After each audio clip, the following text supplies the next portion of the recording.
Hi dear students, എന്തൊക്കെയുണ്ട് വിശേഷങ്ങൾ? എല്ലാവരും വരുന്ന നീറ്റ് 2025 അതിനുവേണ്ടി വെൽ പ്രിപ്പയർഡ് ആയിക്കൊണ്ടിരിക്കുകയാണ് അല്ലേ? അപ്പം ഞാൻ നിങ്ങളുടെ സ്വന്തം രജീഷ് സാർ, അറിയാമല്ലോ, സുവോളജിയാണ്. നിങ്ങളെല്ലാവരും ഹാപ്പിയാണോ? എല്ലാവരും സുഖമായിട്ടിരിക്കുന്നോ? സന്തോഷമാണോ എല്ലാവരും? മോഡൽ എക്സാമൊക്കെ സ്റ്റാർട്ട് ചെയ്ത് അല്ലേ? അപ്പോൾ നമ്മളിനി എന്താണ് ചെയ്യേണ്ടത്? നമ്മൾ ബയോളജി, എസ്പെഷ്യലി സുവോളജി എങ്ങനെ നമുക്ക് പ്രിപ്പയർ ചെയ്യാം നീറ്റിന് വേണ്ടി? അതിനുവേണ്ടി ആ നീറ്റിനെ ബേസ് ചെയ്ത് സുവോളജി എങ്ങനെ നമ്മൾ ഓരോ ചാപ്റ്റേഴ്സിൻ്റെ പ്രയോറിറ്റി, ഓരോ ക്വസ്റ്റ്യൻസിൻ്റെ മെത്തേഡ്, അതുപോലെ തന്നെ ഓരോ ചാപ്റ്ററിനും എത്രമാത്രം ക്വസ്റ്റ്യൻസ് പ്രീവിയസ് ഇയറിൽ നിന്ന് വന്നിട്ടുണ്ട്, അതേപോലെ തന്നെ നമ്മുടെ ഡിഫിക്കൽട്ടായിട്ടുള്ള ലെവൽ, ഏതൊക്കെ ലെവലിൽ ക്വസ്റ്റ്യൻസ് വരാം. അസേർഷൻ റീസണിൻ്റെ ഇപ്പം സ്റ്റേറ്റ്മെൻറ്റ് ടൈപ്പൊക്കെ ധാരാളം ക്വസ്റ്റ്യൻസ് പ്രീവിയസ് ഇയർ നീറ്റിന് ചോദിച്ചിട്ടുണ്ട്. അപ്പോൾ അതിനെക്കുറിച്ച് നിങ്ങളോട് ഞങ്ങളൊന്ന് മനസ്സ് തുറന്ന് സംസാരിക്കാൻ വന്നിരിക്കുകയാണ്. ഞാൻ എന്നെ വീണ്ടും പരിചയപ്പെടുത്തുന്നു. എൻ്റെ പേര് രജീഷ്, RRZ എന്നാണ് കോഡ്. എൻ്റെ പേര് രാജേഷ് ഉണ്ണിത്താൻ, ZRU എന്നാണ് കോഡ്. എൻ്റെ പേര് അജയ്, AJZ എന്നാണ് കോഡ്. അപ്പോൾ ഇപ്പോൾ ആക്ച്വലി ഈ പരീക്ഷയുടെ നിങ്ങൾ അടുത്തിരിക്കുന്ന സമയത്ത് സാറേ ഇവരുടെ പ്രശ്നം എന്താണെന്ന് വെച്ചാൽ ഇവർക്ക് ഇത് ബയോളജി സ്കോർ ചെയ്യും വേണം, എങ്ങനെ പഠിക്കണം എന്നുള്ള ഒരു പ്രോബ്ലമുണ്ട്. അപ്പോൾ മറ്റ് സബ്ജക്ട്സിൻ്റെ കൂടെ ഫിസിക്സ് കെമിസ്ട്രിയുടെ കൂടെ ബയോളജീനെ പഠിച്ചെടുത്ത് കൊണ്ടുപോകണം. അപ്പോൾ അത് മാക്സിമം സ്കോർ ചെയ്യണ ഒരു സബ്ജക്റ്റ് ആയതുകൊണ്ട് അത് ഏത് തരത്തിൽ പഠിക്കണം ഈ ഒരു ടെൻഷൻ ഇവർക്ക് ഉണ്ടാവും. അപ്പോൾ നമ്മൾ പ്രീവിയസ് പേപ്പേഴ്സ് നോക്കണോ, എന്താ ചെയ്യേണ്ടത്, ഇതൊക്കെയാണ് ഇവരുടെ പ്രൈമറി പ്രശ്നങ്ങളുള്ളത്. നമ്മൾ അതിനെക്കുറിച്ചൊരു ചെറിയൊരു ഇൻഫർമേഷൻ നിങ്ങളിലേക്ക് എത്തിക്കാൻ വേണ്ടിയാണ് ഞങ്ങൾ വന്നിരിക്കുന്നത്. ഞങ്ങൾ മാക്സിമം നിങ്ങൾക്ക് ഹെൽപ്ഫുൾ ആകുന്ന രീതിയിൽ എല്ലാ കാര്യങ്ങളും പറയാൻ തന്നെയാണ് തീരുമാനിച്ചിരിക്കുന്നത്. കഴിഞ്ഞ ദിവസം ഒരു കുട്ടി ഇതുപോലെ ഇന്നലെ വൈകുന്നേരം ബയോളജി വായിച്ചിട്ട് മനസ്സിലാകുന്നുണ്ട്, പക്ഷെ സ്കോർ ചെയ്യാൻ പറ്റുന്നില്ല. മാർക്ക് 300 താഴെ കിട്ടുന്നുള്ളൂ. ഈ 360 മാർക്കിൽ ആ കുട്ടിക്ക് 280, 290 കൂടുതൽ സ്കോർ ചെയ്യാൻ പറ്റുന്നില്ല. അതുപോലെ തന്നെ വരുന്ന ഒരു പ്രോബ്ലമാണ് എനിക്ക് തോന്നുന്നത്. മെയിൻ പ്രോബ്ലം സെക്കൻഡ് ഇയറിനാണോ ഫസ്റ്റ് ഇയറിനാണോ കൂടുതൽ പ്രയോറിറ്റി കൊടുക്കുന്നത്? എനിക്ക് തോന്നുന്നു രജി സാറിന് അതിനെ കുറിച്ചൊരു അതെ സാറേ, എൻ്റെ ഒരു അഭിപ്രായത്തിൽ നമുക്കങ്ങനെ more important second year first year എന്ന് പറയാൻ പറ്റില്ല. കാരണം ബയോളജിയെ സംബന്ധിച്ച് 360 നമുക്ക് കിട്ടിയേ പറ്റൂ, അല്ലേ സാറേ? അതാ 360 വന്നിരിക്കണം. സ്കോറിങ് കാരണം 360 വന്നില്ല എങ്കിൽ നമുക്കത് ഭയങ്കര ഡിഫിക്കൽട്ടായി മാറും. അതുകൊണ്ടാണ് ഞങ്ങൾ അതിനെക്കുറിച്ച് വന്നത്. ഇപ്പം നിങ്ങൾ എപ്പോഴും ശ്രദ്ധിക്കേണ്ട ഏറ്റവും പ്രധാനപ്പെട്ട ഒരു കാര്യം എന്ന് പറയുന്നത് ക്വസ്റ്റ്യൻ ഫോർമാറ്റാണ്. നമ്മൾ ബയോളജിയെ സംബന്ധിച്ച് എൻട്രൻസ് എഴുതുമ്പോൾ ഒരു ക്വസ്റ്റ്യൻ അത് കൃത്യമായിട്ട് വായിച്ച് മനസ്സിലാക്കി, അതിനകത്ത് ചിലപ്പോൾ ക്വസ്റ്റ്യൻ വരുന്നത് ഏതെങ്കിലും ഒരു വേർഡിനകത്തായിരിക്കാം. എക്സെപ്റ്റ്, അല്ലെങ്കിൽ ഇൻകറക്റ്റ്, അല്ലെങ്കിൽ കറക്റ്റ്, അല്ലെങ്കിൽ നോട്ട് ട്രൂ, അല്ലെങ്കിൽ ട്രൂ, ഇങ്ങനെയുള്ള ചില കാര്യങ്ങളാണ് സാധാരണത്തിൽ വരുന്നത്. അതിൽ നിന്ന് ഏറെ വ്യത്യസ്തമായത് നമുക്ക് പലപ്പോഴും ബുദ്ധിമുട്ടായ ഒരു ക്വസ്റ്റ്യൻ പാറ്റേൺ ആണ് അസേർഷൻ റീസൺ ടൈപ്പ്. അപ്പോൾ അസേർഷൻ റീസൺ ടൈപ്പിനെ കുറിച്ച് രാജേഷ് സാർ നിങ്ങളോട് പറയുന്നതായിരിക്കും. അസേർഷൻ റീസൺ ടൈപ്പ് മാത്രമല്ല സാറേ, നമുക്ക് അതിനകത്തിൽ സ്റ്റേറ്റ്മെന്റ് ടൈപ്പ് ക്വസ്റ്റ്യൻസ് വരുന്നുണ്ട്. അതൊരു ടഫ് ഏരിയ ആണ്. പിന്നെ അതുപോലെ ഈ ഓപ്ഷൻസിനകത്ത് കുറച്ച് സ്റ്റേറ്റ്മെന്റുകൾ തന്നിട്ട് അതിൽ എത്രണ്ണം കറക്റ്റ്, എത്രണ്ണം റോങ് എന്നുള്ള കണ്ടുപിടിക്കുന്ന ഈ 3 ലെവൽ ചോദ്യങ്ങളാണ് ഈ പിള്ളേർക്ക് ഏറ്റവും കൂടുതൽ ഭയപ്പെടുന്ന.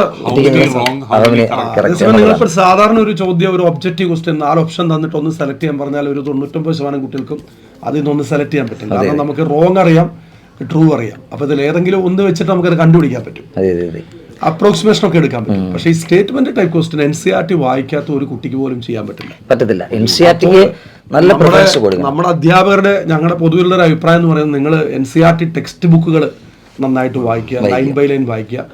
അത് തറവായിട്ട്, അത് ഒരു എന്താ നമ്മൾ കീപ്പ് ഇൻ ടച്ച് എന്ന് പറയുന്ന പോലെ അതുമായിട്ടൊരു ടച്ച് കീപ്പ് ചെയ്യുക. എന്ന് വെച്ചാൽ നമ്മൾ ഇന്ന് വായിച്ചു കഴിഞ്ഞാൽ സ്വഭാവമായിട്ട് ബയോളജിയാണ്, തിയറിയാണ്, 2 ദിവസം കഴിയുമ്പോൾ മറന്നു പോകും. അപ്പോൾ ഇന്ന് വായിച്ചു കഴിഞ്ഞാൽ അടുത്ത ആഴ്ച ഒരു പർട്ടിക്കുലർ ടൈം നോക്കിയിട്ട് അതൊരു ടച്ച് കോൺടാക്ട് ചെയ്യുക. നമ്മളെപ്പോഴും ഇങ്ങനെ ഒന്ന് മറിച്ച് നോക്കിക്കൊണ്ടിരിക്കുക ഇടയ്ക്കിടയ്ക്ക്. ഈ ഫിസിക്സോ കെമിസ്ട്രിയോ പഠിക്കുന്ന അത്രയും ടൈം നിങ്ങൾക്ക് ഇതിന് എന്തായാലും വേണ്ടി വരില്ല. പിന്നെ ഫിസിക്സിന് നിങ്ങൾ 1 മണിക്കൂർ സ്പെൻഡ് ചെയ്യുമ്പോൾ നിങ്ങൾക്ക് ബയോളജിക്ക് 15 മിനിറ്റ് മതിയോ? അത് മാത്രമല്ല സാറേ, ഇപ്പോൾ NCERT വായിക്കുമ്പോൾ സമ്മറി കൂടി വായിക്കണം. സമ്മറിക്കകത്ത് ഈ ചാപ്റ്ററിനകത്ത് ഇല്ലാത്ത പല കാര്യങ്ങളും അത് ചിലപ്പോൾ അതായിരിക്കും, അങ്ങനെ ക്വസ്റ്റ്യൻ വന്നിട്ടുണ്ട്. അതുപോലെ തന്നെ മറ്റൊരു ഏറ്റവും പ്രധാനം NCERT ബേസ്ഡ്, ഇപ്പോൾ രാജേഷ് സാർ പറഞ്ഞുകൊണ്ട് ഞാനത് പറയുന്നത്, NCERT നമ്മൾ ഓരോ ചാപ്റ്ററിൻ്റെയും ഫസ്റ്റ് പേപ്പർ, തുടങ്ങുന്ന പേപ്പറിൽ ഒരു QR കോഡ് കൊടുത്തിട്ടുണ്ട്. ആ QR കോഡ് നമ്മൾ സ്കാൻ ചെയ്ത് അതിനകത്ത് ക്വസ്റ്റ്യൻ എടുക്കണം. ഇതിനു മുമ്പ് 2 or 3 തവണ ആ QR കോഡിനകത്തുള്ള ക്വസ്റ്റ്യൻസ് നമുക്ക് നീറ്റിന് വന്നിട്ടുണ്ട്. അതാണ് നമ്മൾ NCERT തറമായിട്ട് വായിക്കുക, അത് കൃത്യമായിട്ട് മനസ്സിലാക്കുക. കാണാതെ പഠിക്കുക അല്ല വേണ്ടത്, കൃത്യമായിട്ട് മനസ്സിലാക്കുക എന്നുള്ളതാണ്. അതുപോലെ നീറ്റിന് നോക്കുമ്പോൾ ഒരു ചെറിയ, ഇപ്പോൾ ഒരുപാട് പേര് ചോദിക്കുന്ന ഒരു ക്വസ്റ്റ്യൻ, സിലബസ് മാറ്റം ഉണ്ടോ? എസ്പെഷ്യലി നമ്മൾ ബയോളജിയിൽ സ്ട്രക്ചറൽ ഓർഗനൈസേഷൻ, ടിഷ്യൂസ് ഒക്കെ ഇപ്പോൾ 12th കഴിഞ്ഞ് വന്ന കുട്ടികൾ ആ ചാപ്റ്റേഴ്സ് ഒന്നും പഠിച്ചിട്ടില്ല. അപ്പോൾ ആ ചാപ്റ്റേഴ്സ് ഞങ്ങളുടെ ടെക്സ്റ്റിൽ ഇല്ല, അപ്പോൾ ഞങ്ങൾ പഠിക്കണോ? ഒരുപാട് മിസ്ലീഡിങ് ആയിട്ടുള്ള ഇൻഫർമേഷൻ ആണ്. അപ്പോൾ ശരിക്കും പറഞ്ഞാൽ കഴിഞ്ഞ വർഷത്തെ സിലബസിൽ നിന്ന് മാറ്റമൊന്നും വന്നിട്ടില്ല. നിലവിലത്തെ സിലബസിൽ യാതൊരു മാറ്റവും വന്നിട്ടില്ല. ടിഷ്യൂവിന്റെ വേറൊരു ഗുണം എന്താ വെച്ച് കഴിഞ്ഞാൽ, ഞാൻ എൻ്റെ ഒരു പേഴ്സണൽ ഒപ്പീനിയൻ പറയുന്നത്, ടിഷ്യൂ പഠിക്കുന്നതുകൊണ്ട് ഈ ഫിസിയോളജി എന്നുള്ള ടോപ്പിക്കിൽ നമ്മൾ ബ്രീത്തിങ് മുതൽ കെമിക്കൽ കോർഡിനേഷൻ വരെ പഠിക്കുന്നിടത്ത് ടിഷ്യൂന്റെ ആപ്ലിക്കേഷൻ വരുന്നുണ്ട്. എല്ലാ ചാപ്റ്റേഴ്സും. ആൽവിയോളയുടെ സ്ട്രക്ചർ പറയുന്ന സമയത്ത് സിമ്പിൾ സ്ക്വാമസ് എപ്പിത്തീലിയം പറയാതെ പോകാൻ പറ്റില്ല. ബ്ലഡ് വെസൽ കാപ്പിലറി പറയുമ്പോഴും പറയാൻ പറ്റില്ല. അവർ മസിൽ പഠിക്കുന്നു, ബോൺ പഠിക്കുന്നു. അപ്പൊ ഇതിലെല്ലാം ടിഷ്യൂന്റെ ആപ്ലിക്കേഷൻ വരുന്നുണ്ട്. അപ്പൊ നിങ്ങൾ നിർബന്ധമായിട്ടും ആ ടിഷ്യൂ പാർട്ട് നന്നായിട്ടൊന്ന് പഠിച്ചു വെക്കുന്നത് വളരെ നന്നായിരിക്കും. അത് മറ്റ് എല്ലാ ചാപ്റ്ററും ആപ്ലിക്കബിൾ ആണ്. അപ്പോൾ നമ്മൾ NCERT വായിക്കുമ്പോൾ ഈ ഒരു പാരഗ്രാഫ് എടുത്തിട്ട് ആ ഒരു പാരഗ്രാഫിൽ നിന്ന് നിങ്ങളത് വായിച്ച് മനസ്സിലാക്കിയതിന് ശേഷം എന്ത് ചെയ്യുക, ഒരു 5 ക്വസ്റ്റ്യൻ ഉണ്ട്, സിമ്പിളായിട്ടുള്ള 5 മൾട്ടിപ്പിൾ ചോയ്സ് ക്വസ്റ്റ്യൻ നിങ്ങൾ തനിയൊന്ന് ഉണ്ടാക്കി നോക്ക് ഓരോ പാരഗ്രാഫിൽ നിന്നും. അങ്ങനെ 5 ക്വസ്റ്റ്യൻ ഉണ്ടാക്കുമ്പോൾ ഉറപ്പായിട്ട് നമുക്ക് ആ പാരഗ്രാഫ് പൂർണ്ണമായിട്ടും തറവാകും. അങ്ങനെ ഒരു ചാപ്റ്ററിൽ ഓരോ പാരഗ്രാഫും ഒത്തിരി സമയം എടുക്കാതെ പെട്ടെന്ന് ക്വസ്റ്റ്യൻസ് ഉണ്ടാക്കി പോയി കഴിഞ്ഞാൽ അതും നമുക്ക് ഒട്ടേറെ ബെനിഫിറ്റ്സ് ആയി മാറുകയാണ് ചെയ്യുന്നത്. അതുപോലെ സാറേ മറ്റൊരു ക്വസ്റ്റ്യൻ, നമ്മൾ പ്രീവിയസ് ഇയർ ക്വസ്റ്റിനെ കുറിച്ച് അജയ് സാറ് പറയും നിങ്ങളോട്. ക്വസ്റ്റ്യൻസ് എപ്പോഴും നമ്മൾ ഇമ്പോർട്ടൻ്റ് ആയിട്ടുള്ള ഒരു കാര്യം എന്താണെന്ന് വെച്ചാൽ പഴയ ക്വസ്റ്റ്യൻസ് റെഫർ ചെയ്യണം. ബയോളജിയിലൊക്കെ നമുക്കറിയാം, ഇപ്പോൾ കഴിഞ്ഞ റീപ്രൊഡക്ഷൻ്റെ ക്വസ്റ്റ്യൻ, സ്വാമിയേഷനും സ്വാമിയോജനസിസും ഒക്കെ ക്വസ്റ്റ്യൻ വന്നിട്ടുള്ളത് റിപ്പീറ്റഡ് ക്വസ്റ്റ്യൻ ആണ്. 2018 ക്വസ്റ്റ്യൻ വന്നത് ഒരു സിംഗിൾ ആൻസർ ടൈപ്പാണ്. 2022 സ്റ്റേറ്റ്മെന്റ് ക്വസ്റ്റ്യൻ ആയി.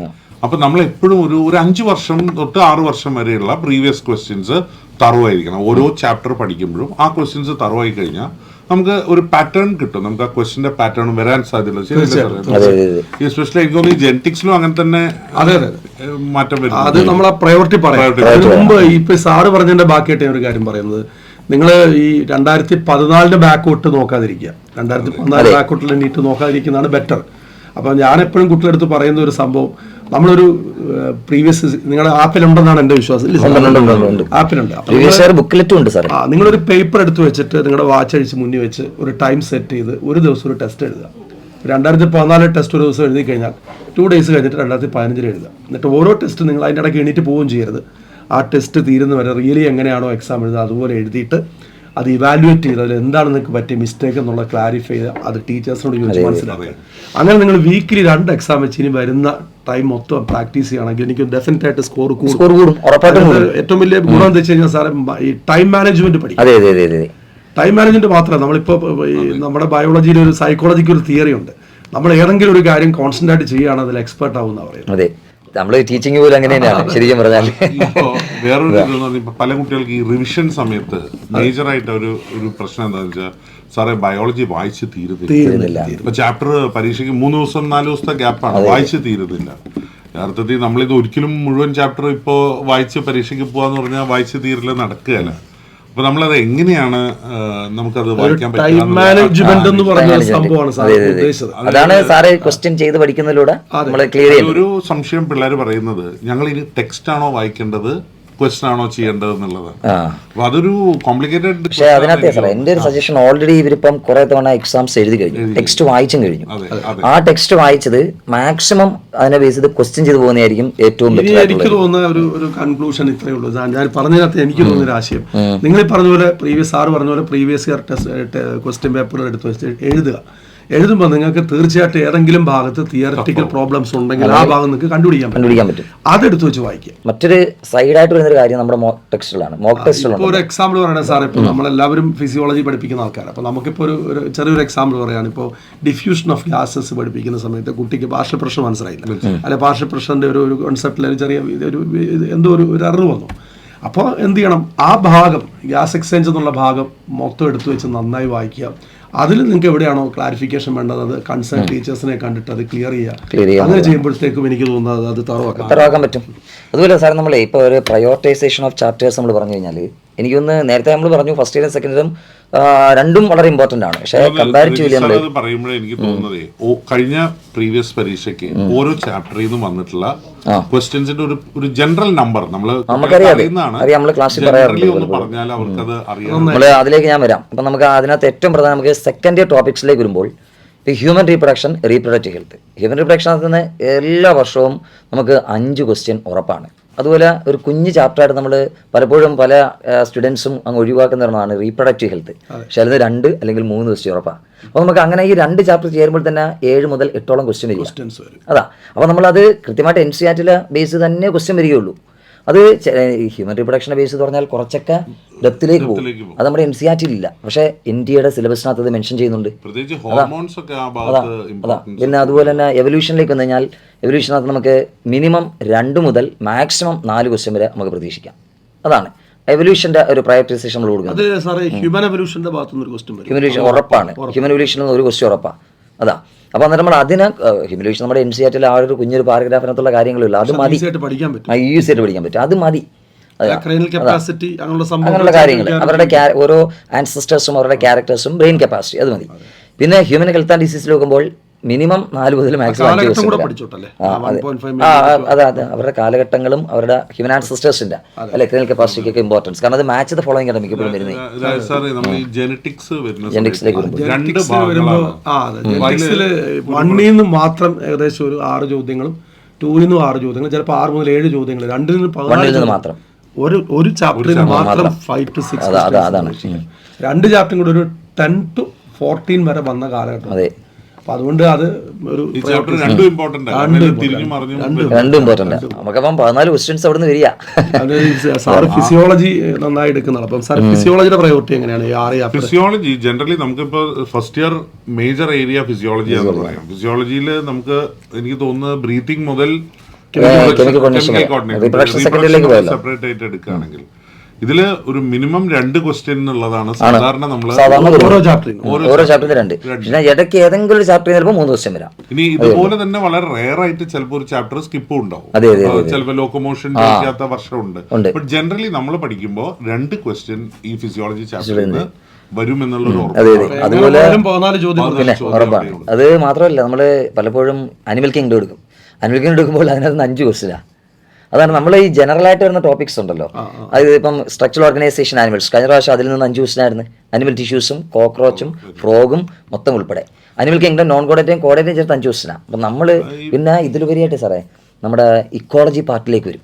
അവിടുന്നും ധാരാളം ക്വസ്റ്റ്യൻസ് ആണ്. ബയോഡൈവേഴ്സിറ്റിയും ഓർഗനിസം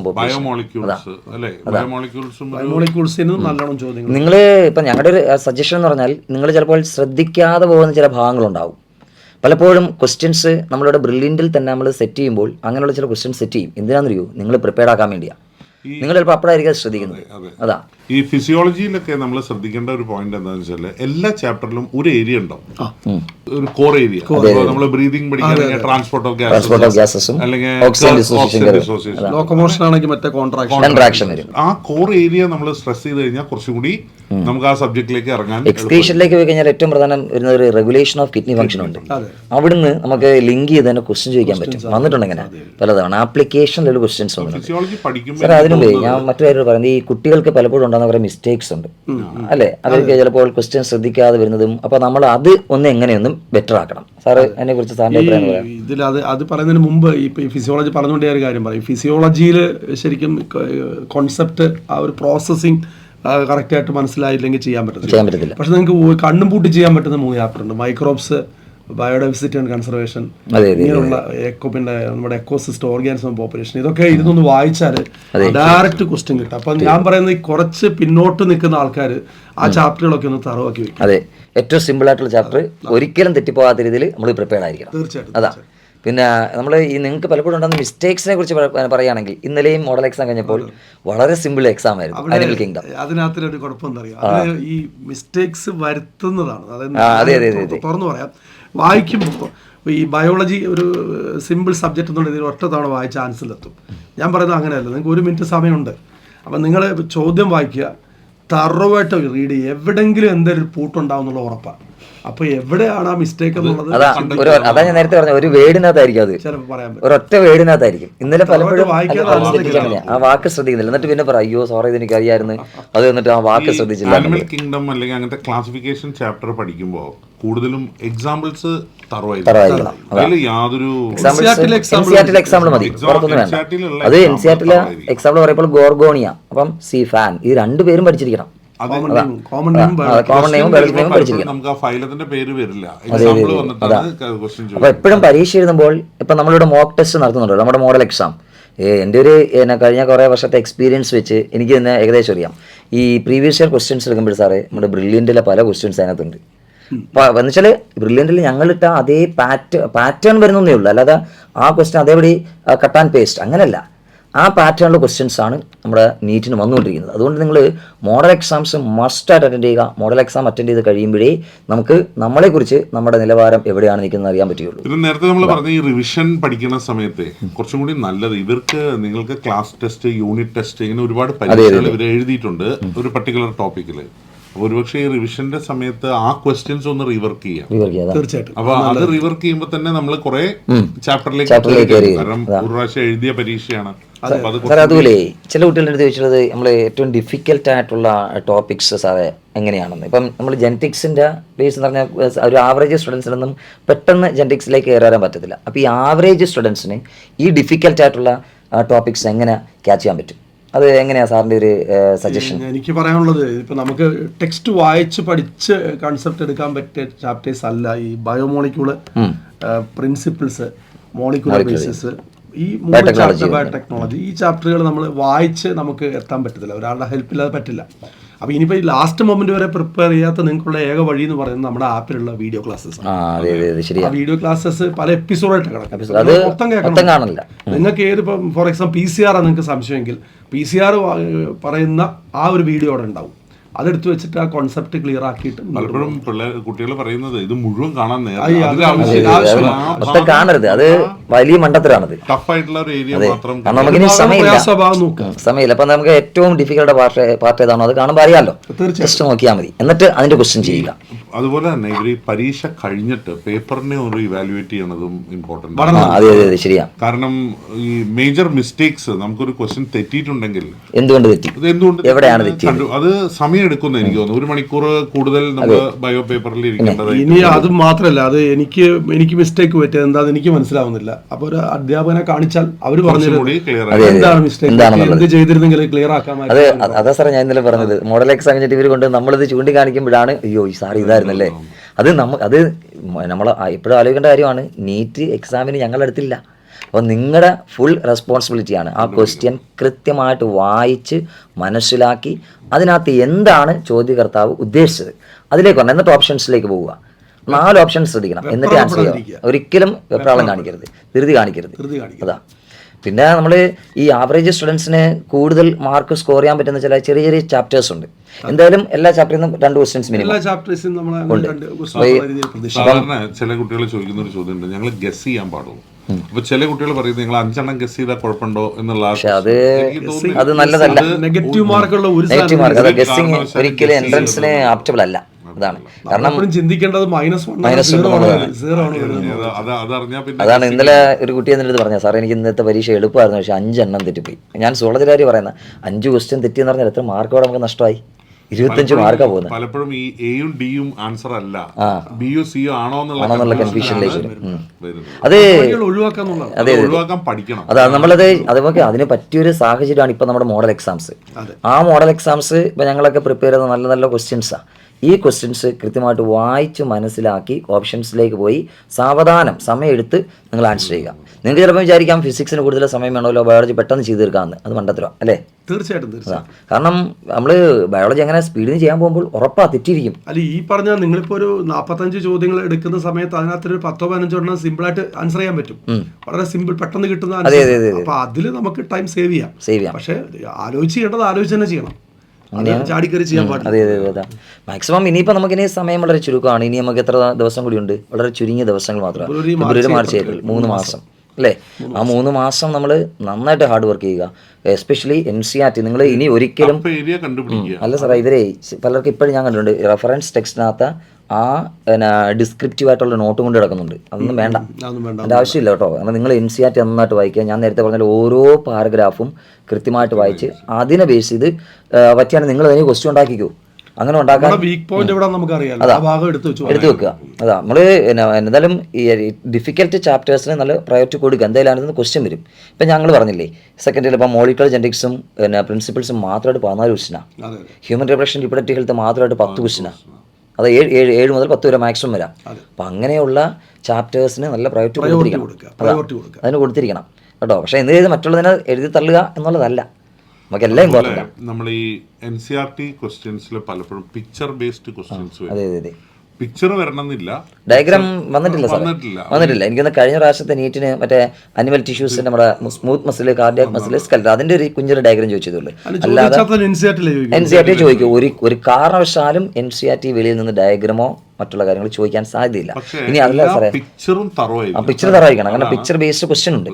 പിന്നെ മറ്റൊന്ന് പറയുന്നത്, നമ്മൾ ഈ NCERT-യിൽ നിന്ന് വെളിയിലേക്ക് വരുത്തില്ല എന്ന് ഞങ്ങൾ ഉറപ്പൊന്നും പറയത്തില്ല, അല്ലേ? പറയാൻ പറ്റില്ല. നമ്മൾ ചരിത്രം പരിശോധിച്ചു കഴിഞ്ഞാൽ ഈ 90 ചോദ്യങ്ങളിൽ പരമാവധി അങ്ങനെ വരാൻ ചാൻസ് ഒരു ചോദ്യം 2 ചോദ്യമായിരിക്കും. അതെ അതെ അതെ. അതുകൊണ്ട് പാനിക് ആവേണ്ട കാര്യം. പിന്നെ അഥവാ വന്നാൽ തന്നെ മാച്ച് ദ ഫോളോയിങ്ങിലേക്ക് വരികയുള്ളൂ. അത് എളുപ്പം വന്നത് അങ്ങനെയായിരുന്നു, മാച്ച് ദ ഫോളോയിങ്. ഇതിന്റെ കണക്കെന്ന് പറഞ്ഞാൽ സാർ ഇങ്ങനല്ലേ, ഇപ്പൊ നമ്മൾ NCERT 100% കറക്റ്റ് ആണെങ്കിൽ 99% ക്വസ്റ്റ്യൻ തെളിഞ്ഞു. അതെ അതെ തീർച്ചയായിട്ടും 1% പറയില്ല. നമ്മൾ 1% പിറകെ പോവാണെങ്കിൽ നമുക്ക് 99% ക്വസ്റ്റിനകത്ത് കുറയുകയും ചെയ്യും. പിന്നെ നമ്മൾ ടെൻഷനൊന്നും വേണ്ട, വളരെ ഫ്രീ ആയിട്ട്. ഞങ്ങൾ ബയോളജി സാറന്മാരൊക്കെ നിങ്ങളെ ടെൻഷനായിട്ടാണോ പഠിപ്പിച്ചത്? അല്ല, ഞങ്ങൾ 3 പേരും, ഞങ്ങൾ 3 പേര് മാത്രമല്ല കേട്ടോ, ബാക്കി എല്ലാവരും വളരെ കൂളായിട്ട് കമാൻ ക്വൈറ്റായിട്ട് വളരെ എന്താ പറയുന്ന ഒരു പുഞ്ചിരിയൊക്കെ നിങ്ങൾക്ക് സമ്മാനിച്ചിട്ടാണ് പഠിപ്പിച്ചത്, അല്ലേ? അപ്പം നിങ്ങളും ബയോളജിനെ അങ്ങനെ തന്നെ വളരെ ലാഘവത്തോടുകൂടി ഫേസ് ചെയ്യുക. പക്ഷേ ശ്രദ്ധ വേണം. ക്വസ്റ്റ്യൻ വായിക്കുന്നിടത്താണ് നമ്മുടെ ശരിക്കും മാർക്ക് നിൽക്കുന്നത്. ശരിക്കും ഈ നീറ്റിന്റെ പരീക്ഷയിൽ ക്വസ്റ്റ്യനിൽ തന്നെ ക്ലൂ ഉണ്ടാവും. ആ കൊളുത്ത് കണ്ടെത്തുന്നതാണ് വിജയം. അതാണ് ഞാൻ പറഞ്ഞത്. ക്വസ്റ്റ്യൻ വായിക്കുന്നത് കൃത്യമായിട്ട് മനസ്സിലാക്കിയിട്ട് ആൻസറിലേക്ക് പോയി. ഈ പലപ്പോഴും എല്ലാവർക്കും തെറ്റുന്നത് ക്വസ്റ്റ്യൻ ശ്രദ്ധിച്ച് വായിക്കാത്തതുകൊണ്ട് മാത്രമാണ്, അല്ലാതെ അറിഞ്ഞുരാഞ്ഞിട്ടല്ല, അല്ലേ?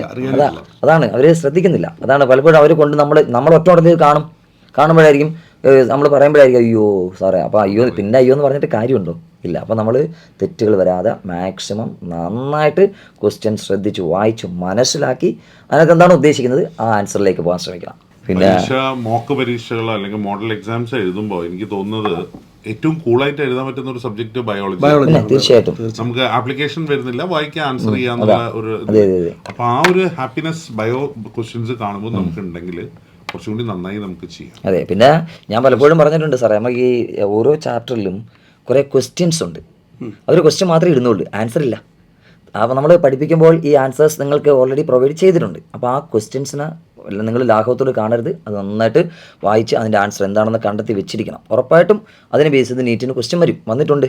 അതുപോലെ നമ്മൾ ഓരോ NCERT ഓരോ ചാപ്റ്ററിൻ്റെ അവസാനം എക്സർസൈസ് ക്വസ്റ്റ്യൻ ഉണ്ട്. അതും നന്നായിട്ട് ചെയ്തു പോയിരിക്കണം. പലപ്പോഴും എനിക്ക് തോന്നുന്നു ഈ കുട്ടികളെ ശ്രദ്ധിക്കാതെ പോയ 2 കാര്യങ്ങളാണ്. ഒന്ന് ഈ എക്സസൈസ് ക്വസ്റ്റ്യൻ, മറ്റൊന്ന് സമ്മറി. ഞാൻ നേരത്തെ പറഞ്ഞത് അതുപോലെ ഞാൻ നേരത്തെ പറഞ്ഞില്ല QR കോഡ്. ഇതൊക്കെ നമ്മൾ സമ്മറി ചില ഇത് വരില്ലേ, ചില കൺഫ്യൂഷൻസ് തിയറി പറയാത്ത ചില കാര്യങ്ങളും. ഞാൻ ഒരു എക്സാമ്പിൾ പറയാം സാർ. എന്തെന്നറിയോ, നമ്മുടെ സമ്മറിക്കകത്ത് cyclostomes are the most primitive group of chordates എന്ന് പറഞ്ഞു കൊടുക്കുന്നുണ്ട്. Actually most primitive group of chordates cyclostomes അല്ല, നമ്മൾ പ്രോട്ടോകോഡേറ്റ എന്ന് വിളിക്കുന്നത് യൂറോകോഡേറ്റ, സെഫാലോകോഡേറ്റ. അത് ഇത് ക്വസ്റ്റ്യൻ ഇട്ടപ്പോൾ തെറ്റിച്ച് ചില ആൾക്കാർ. അതുപോലെ അതിനകത്ത് തന്നെ മറ്റൊന്നുണ്ട്, മൊളസ്കയുടെ കാര്യം. അതായത് മൊളസ്കയുടെ കുറിച്ചൊരു സ്റ്റേറ്റ്മെന്റ് പറഞ്ഞിട്ട് പിന്നെ പറയുന്ന body is covered with കൈറ്റ്നസ് exoskeleton. ഇന്നലത്തെ ക്വസ്റ്റ്യൻ അത് തെറ്റിച്ച്. അതായത് ഒരു കുട്ടി പറഞ്ഞ സാറേ മൊളസ്കയ്ക്ക് കൈറ്റ്നസ് അല്ലേ ഇന്ന്. അപ്പൊ അത് നമ്മള് ഇവര് ഇതില് മിസ്റ്റേക്സ് ടെക്സ്റ്റിലുണ്ടെങ്കിൽ അത് ഒഴിവാക്കി പഠിക്കുന്നതാണോ? അല്ല, നമ്മൾ അതിന്റെ ഒഴിവാക്കരുത്. ആ മിസ്റ്റേക്സിന്റെ യഥാർത്ഥ കറക്ഷൻ എന്താണോ, ശരിയായിട്ടുള്ളതാണോ, അത് നമ്മൾ സാർമാർ പഠിപ്പിച്ചിട്ടുണ്ട്. അത് നിങ്ങൾ ഫോളോ ചെയ്യുക. അങ്ങനെ തന്നെ അത് വരികയുള്ളൂ. അല്ലാതെ NCERT ആ മിസ്റ്റേക്സ് ഒരിക്കലും അതെടുത്ത് ചോദിക്കാൻ സാധ്യത കുറവാ സാറേ. ഇത് സമ്മറിയിൽ ഇത് കാണുന്ന ഒരാള് എന്തായാലും ടെക്സ്റ്റുവൽ പാർട്ടിൽ തിരിച്ചു കണ്ടിട്ടുണ്ടാവും. അപ്പൊ തന്നെ അവിടെ കൺഫ്യൂഷൻ വരണം. അത് ക്ലാരിഫൈ ചെയ്യുക. ഇത്തരത്തിലുള്ള കൺഫ്യൂഷൻസ് ക്ലാരിഫൈ ചെയ്യുക. പരീക്ഷാ പേപ്പറിൽ വന്ന മിസ്റ്റേക്ക് റീവർക്ക് ചെയ്യുക. ഇതെല്ലാം ആണ് നിങ്ങൾ മോഡലില് ചെയ്യുന്നത്. മിസ്റ്റേക്സ് ഒക്കെ ഒരു 1% പോലും ഇല്ലല്ലോ. ഇല്ല, നമ്മൾ പലപ്പോഴും അശ്രദ്ധ കൊണ്ട് മാത്രമാണ് പോകുന്നത്, അല്ലെ നിങ്ങൾ പഠിക്കാത്തതുകൊണ്ടല്ല, അല്ലേ? കാരണം ഇവർക്ക് എല്ലാവർക്കും ഇത് അറിയാം. എസ്പെഷ്യലി ഇപ്പം രാജേഷ് സാറിനെ കുറിച്ചോ അല്ലെങ്കിൽ എന്നെ കുറിച്ചോ അജയ് സാറിനെ കുറിച്ചോ നിങ്ങൾ ചിന്തിച്ച് നോക്കുക. ഞങ്ങളെക്കാട്ടും കൂടുതൽ നിങ്ങൾക്കറിയാം, ശരിയല്ലേ? തീർച്ചയായിട്ടും. അപ്പോൾ അന്നേരം അത് നിങ്ങളുടെ ചെറിയൊരു മൈന്യൂട്ട് മിസ്റ്റേക്ക് കൊണ്ടായിരിക്കും അവിടെ നമുക്ക് 5 മാർക്ക് നഷ്ടപ്പെടുന്നത്. അപ്പോൾ അത് എപ്പോഴും ശ്രദ്ധിക്കാൻ നമ്മൾ നോക്കുക എന്നുള്ളതാണ്. മാക്സിമം തെറ്റ് വരുത്താതെ. എൻ്റെ ഒരു ആഗ്രഹം എന്ന് പറഞ്ഞാൽ ബയോളജിക്ക് 360 മാർക്കും ബ്രില്യൻ്റ് എല്ലാ കുട്ടികളും നേടണം. ഒരുവിധം കുട്ടികൾ പ്രശ്നം പറയുന്ന ഒരു ക്വസ്റ്റ്യൻ നമ്മൾ നേരത്തെ പറഞ്ഞു സ്റ്റേറ്റ്മെന്റ്, അതുപോലെ കൺഫ്യൂസ്ഡ് ആവുന്ന ഒരു ക്വസ്റ്റ്യൻ ആണ് assertion. ഞാൻ നേരത്തെ പറഞ്ഞായിരുന്നു. അതാ, അപ്പൊ അതും ഒരു ടഫ് ഏരിയ ആണ്. അല്ല, നമ്മൾ മിക്കപ്പോഴും സാറേ ഈ അസേഷൻ റീസൺ വരുമ്പോൾ പലപ്പോഴും ഇത്രയും പലരും കൺഫ്യൂസ്ഡ് ആകാറുണ്ട്. അപ്പം നമ്മളെപ്പോഴും അസേഷൻ വായിക്കുക, ഇത് വായിച്ചിട്ട് അതിൻ്റെ കണ്ടിന്യൂഷനായിട്ടാണോ ഈ സ്റ്റേറ്റ്മെൻറ്റ് വരുന്നത് നമ്മൾ നോക്കണം. ഇപ്പം നമ്മുടെ അസേഷൻ വായിച്ചത് ബിക്കോസ് എന്തുകൊണ്ടെന്നാൽ അതാണ് അസേഷൻ ഉദ്ദേശം. അത് സാധൂകരിക്കുന്നുണ്ടോ, ഏതെങ്കിലും തരത്തിൽ ആ ഒരു സ്റ്റേറ്റ്മെന്റ് മറ്റേ സ്റ്റേറ്റ്മെന്റ് സപ്പോർട്ട് ചെയ്യുന്നുണ്ടോ എന്ന് നോക്കുക. അതാണ് അവിടെ അതിലേക്ക് നമ്മുടെ കറക്റ്റ് ആൻസർ. അതാ അപ്പോഴാണ് റീസൺ ആവുന്നത്. രണ്ടും ശരിയാണ്, പക്ഷെ ആദ്യത്തെ അത് ഇത് ചെയ്യുന്നില്ല എന്നുണ്ടെങ്കിൽ സെക്കൻഡ് ഓപ്ഷൻ. അതെ, അത് പലപ്പോഴും നമുക്കത് വായിക്കുമ്പോൾ മനസ്സിലാവും. അതാണ് അപ്പോൾ നമ്മൾ പ്രാക്ടീസ് ചെയ്ത് കുറേ തവണ പ്രാക്ടീസ് ചെയ്യുക. മോക്കിന് പഠിക്കുമ്പോൾ എനിക്ക് തോന്നുന്നത് മിക്കവാറും നമ്മൾ ഈ കുട്ടികൾ വന്ന് സംസാരിക്കുമ്പോൾ അവർ പറഞ്ഞു കാണുന്ന ഒരു വലിയ മിസ്റ്റേക്ക്, ബയോളജി അവർ കൂടുതൽ സമയം എടുത്ത് അങ്ങ് പഠിക്കുകയാണ്. കാരണം അത് പഠിക്കാൻ എളുപ്പമാണ്, വായിച്ചാൽ മനസ്സിലാവുന്നുണ്ട്. അപ്പോൾ നമുക്ക് അലോട്ടഡ് ടൈമിന്റെ ഇപ്പൊ 4 ദിവസം കഴിഞ്ഞ അടുത്ത മോക്ക് പരീക്ഷയാണെങ്കിൽ അവർ കൂടുതൽ സമയം സ്പെൻഡ് ചെയ്യുന്നത് ഈ ബയോളജി. അത് ശ്രദ്ധിക്കേണ്ട ഒരു പോയിന്റ്. തീർച്ചയായിട്ടും അത് നമുക്കുള്ള സമയത്തിന് നമ്മള് ടൈം മാനേജ്മെന്റ് കൃത്യമായിട്ട് മാനേജ് ചെയ്തില്ലെങ്കിൽ പഠനം അവതാളത്തിലായിട്ട് പോകും. നമ്മൾ മാക്സിമം നല്ല ക്വസ്റ്റ്യൻസ്, പിന്നെ പരീക്ഷ എഴുതുമ്പോൾ ശ്രദ്ധിക്കുക, ബയോളജിക്ക് ഏറ്റവും എളുപ്പമുള്ള ക്വസ്റ്റ്യൻസ് തെറ്റാനും സാധ്യത കൂടുതലാണ്. അതാ, അന്നേരം നമ്മൾ എളുപ്പമുള്ള ക്വസ്റ്റ്യൻ ആണ് വരുന്നതെങ്കിൽ ശ്രദ്ധിച്ച് ആൻസർ എഴുതണം. ഇനി ടഫാണെങ്കിൽ നമുക്ക് എന്തായാലും ടഫ് ആയതുകൊണ്ട് 2-3 തവണ വായിക്കും, അപ്പോൾ നമുക്ക് ആൻസറിലേക്ക് എത്താൻ പറ്റും. ആവേശം കൊണ്ടാ ഭയങ്കര എളുപ്പമാണ് പെട്ടെന്ന് ചെയ്യാൻ ശ്രമിക്കുക, അപ്പോഴേ തെറ്റിപ്പോകും കേട്ടോ. അപ്പൊ അത് നമ്മൾ ശ്രദ്ധിക്കുക. കറക്റ്റ് ആൻസർ 4ാമത്തെ ഓപ്ഷൻ ആണെങ്കിൽ തെറ്റുക. അതെ, 3 വായിച്ചു കഴിയുമ്പോഴേക്കും ആൻസറിലേക്ക്. അതാ, അപ്പൊ അതിന് എന്തായാലും നമുക്ക് ഇനി ഞങ്ങളുടേതായിട്ടുള്ള സജഷൻസ് നമുക്ക് നിങ്ങളുടെ സമയം നമുക്ക് ഒത്തിരി കളയാൻ പറ്റത്തില്ല. നമുക്ക് ചെയ്യാൻ പറ്റുന്നവർക്ക് കോൺഫിഡൻസ് കൊടുക്കാം. അതെ, നിങ്ങൾ ചെയ്യേണ്ടത് എന്താണെങ്കിലും ഇനിയുള്ള എല്ലാ മോക്ക് എക്സാമും പ്രിപ്പയർ ചെയ്ത് തന്നെ എഴുതണം. മാത്രമല്ല അതിൽ ബയോളജിക്ക് 360 മാർക്ക് വാങ്ങിക്കാൻ ശ്രമിക്കും. അതാ, മാത്രമല്ല സാറേ നമ്മൾ ഇവർ ഇവാലുവേറ്റ് ചെയ്യുമ്പോൾ ഓരോ മോക്ക് ടെസ്റ്റും കഴിഞ്ഞിട്ട് നമുക്ക് തൊട്ട് പറയുന്ന വീഡിയോ ക്ലാസ് കൊടുക്കുന്നുണ്ട്, വീഡിയോ ഡിസ്കഷൻ. അപ്പോൾ അന്നേരം സാർമാർ എന്തുകൊണ്ട് അത് തെറ്റി, എന്തുകൊണ്ട് ഇത് ആൻസർ ആയി, അത് പറഞ്ഞു തരുന്നുണ്ട്. അത് നിങ്ങൾക്ക് എല്ലാം കാണണമെന്ന് ഞാൻ പറയുന്നില്ല, നിങ്ങൾക്ക് സംശയമുള്ള ക്വസ്റ്റ്യൻ പെടുന്നത് നോക്കിയാൽ മതി. അപ്പോൾ സമയം നമുക്ക് ലാഭിക്കാമല്ലോ. അങ്ങനെ ചെയ്യാം, അങ്ങനെ ചെയ്തു പോകണം കേട്ടോ. നമ്മൾ ഈ പറയുന്ന കാര്യങ്ങൾ കറക്റ്റായിട്ടത് അപ് ടു ഡേറ്റ് ചെയ്ത് പോയി കഴിഞ്ഞാൽ നിങ്ങൾക്കത് യൂസ്ഫുൾ ആയി മാറും. അതാ, നമ്മള് പല കുട്ടികളെ ചിലവർ പറയും ഞാൻ മോക്ക് ടെസ്റ്റ് സ്കിപ്പ് ചെയ്യാണെന്ന് പറയും. അതാണ് അത് പക്ഷേ മണ്ടത്തരമാണ്, ആരോഗ്യകരമായ കാര്യമല്ല. ഒരുപക്ഷെ തെറ്റുന്നത് തന്നെ നല്ലതാണ്, പിന്നെ തെറ്റില്ല എന്നുള്ള ഒരു കോൺഫിഡൻസ് വീണെങ്കിലല്ലേ നടക്കാൻ പറ്റും. പിന്നെ നമ്മളെല്ലാവരും അങ്ങനെയാ, ഈ ചെറിയൊരു തെറ്റ് വീഴുമ്പോഴാണ് നമ്മൾ പഠിച്ചെടുക്കുന്നത്. അപ്പോൾ ആ തെറ്റുകൾ വരുമ്പോൾ അത് എന്തുകൊണ്ട് തെറ്റി, ഇനി തെറ്റാൻ പാടില്ല, അത് ഒന്ന് ക്ലിയർ ചെയ്യാൻ വേണ്ടി ശരിക്കും മോഡൽ എക്സാം നമ്മൾ നടത്തുന്ന പോലും. കാരണം നിങ്ങൾ അതാ ഞാൻ നേരത്തെ പറഞ്ഞത്, മോഡൽ എക്സാംസ് തുടർച്ചയായിട്ട് അറ്റൻഡ് ചെയ്ത് എഴുതി വരുമ്പോൾ നിങ്ങൾക്ക് തന്നെ മനസ്സിലാവും നമുക്ക് എവിടെയൊക്കെ നേരത്തെ എന്തുകൊണ്ടൊക്കെ തെറ്റിപ്പോയി എന്നുള്ളത്. അതുകൊണ്ട് മോഡൽ എക്സാംസ് മസ്റ്റ് അറ്റൻഡ് ചെയ്യുക. അറ്റൻഡ് ചെയ്താൽ മാത്രം പോരാ, ബയോളജിക്ക് ഫുൾ മാർക്ക് വാങ്ങിക്കാൻ ശ്രമിക്കണം കേട്ടോ. എനിക്ക് തോന്നുന്നത് കുട്ടികൾ അത്യാവശ്യം ഒന്ന് എനർജറ്റിക് ആയി, അത് ബൂസ്റ്റപ്പ് ആയി അല്ലേ? എങ്ങനെയുണ്ട്? ഞങ്ങൾ 3 മതിരെന്ന് പറഞ്ഞിട്ട് സന്തോഷമായോ? ഹാപ്പി ആയോ? എല്ലാ ടീച്ചേഴ്സും ഇവിടെ നിങ്ങളുടെ കൂടെ തന്നെയുണ്ട്. അപ്പൊ ഡൗട്ട്സും കാര്യങ്ങളൊക്കെ നിങ്ങൾ ചോദിക്കുക കേട്ടോ. എല്ലാം അവൈലബിൾ ആയിട്ടുള്ള ടീച്ചേഴ്സ് ആരാണോ അവരോട് ചോദിച്ച് ഡൗട്ട് ക്ലിയർ ചെയ്താൽ മുന്നോട്ട് പോകണം. ഇനി അതിനുള്ള സമയമില്ല, നമുക്ക് വെയിറ്റ് ചെയ്യാൻ വേണ്ടി അല്ലേ? അതാ, അതുകൊണ്ട് നമ്മൾ മാക്സിമം യൂട്ടിലൈസ് ചെയ്യുക. ഞങ്ങളുടെയൊക്കെ എല്ലാ പ്രാർത്ഥനകളും അനുഗ്രഹങ്ങളും എല്ലാം അതെ, ഞങ്ങൾ ഒരുമിച്ച് അങ്ങ് തിരികെയാണ്. All the best dear students. Thank you. Entrance സംബന്ധമായ വാർത്തകളും അപ്ഡേഷനുകളും ഏറ്റവും വേഗം ആധികാരികമായി അറിയാൻ brilliant study centre Pala YouTube channel subscribe ചെയ്യുക. ബെൽ ഐക്കൺ അമർത്തുക. ഈ വീഡിയോ മറ്റ് സുഹൃത്തുക്കളിലേക്കും ഷെയർ ചെയ്ത് നൽകുക.